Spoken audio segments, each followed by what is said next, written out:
this is the hot kitchen. We've expanded significantly since taking over Transwest Transatlantic Catering. Hot kitchens, preparation rooms, and a completely reorganized operations room. Very impressive. But you have no experience of Asian cuisine, do you? Not really, only for religious requirements rather than cuisine. I see.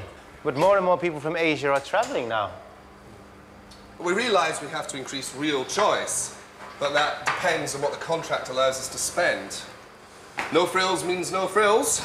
Larry's tough, as you know. Cutting costs is practically an obsession with him. It's how they built their business. He must be very difficult to work with. Yes, sometimes he's very direct. It's Transwest's whole philosophy that worries me. Well, maybe this Annabelle Days will help. Sorry. Excuse me a minute. Yep, Bob Robertson. He's what? Well, you tell him I don't care how much some hotels offered him, right? Okay, I'll see him myself. Bye. Chefs. Sorry about that. Shall we move on? Sure.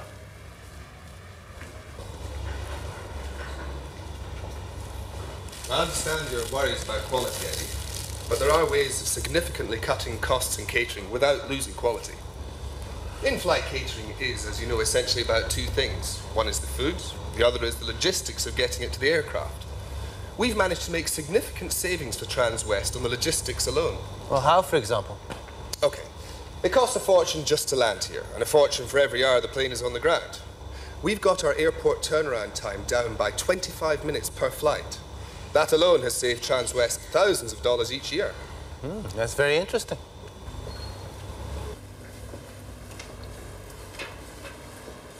As for the food itself, well, bulk buying, cutting down on duplicated effort, cutting down on the amount of wastage. All these things can have a tremendous effect on costs without bringing down the quality.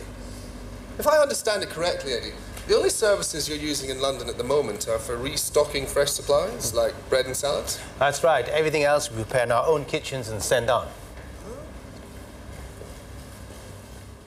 Yes, I'm really sorry, Mr. Ferguson. Yes, I know the second instalment was due on the 13th. Just an error at the bank, but it's been sorted out now. Yes, definitely by Friday. Yes. Of course. And once again, I'm really sorry for the delay. Goodbye, Mr. Ferguson. Just checking the new FlowTrack system's performing, is he?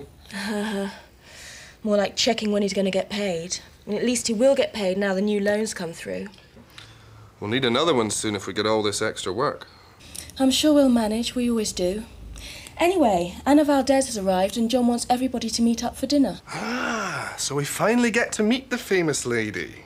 Actually, Bob, John was wondering whether you'd mind picking her up from her hotel. She's staying at the Howard. No problem.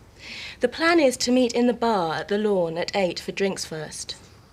Well, I'd better go home and get changed. Oh, by the way, could you look out the head chef's contract for me? I want to see what we're legally tied to. Okay.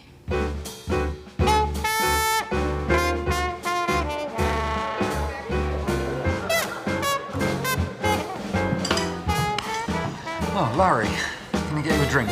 Thanks. Whiskey sour. Whiskey sour, please. Look, Larry, I'm glad we've got a moment. I just wanted a brief word before we meet the others. All right, go ahead. Well, I do think that this alliance offers us all some marvellous opportunities, but I'm worried about how Eddie is reacting to all of this. Eddie's no fool. Negotiations are like that. It's a matter of who blinks first. Yes. Hey, John, don't worry. He'll come round. Anyway, I thought you Brits don't like mixing business with pleasure. I don't think that's true. Relax. We've got Anna Valdez to meet yet. Yes. Anna Valdez. I've sent Bob to fetch her. Oh,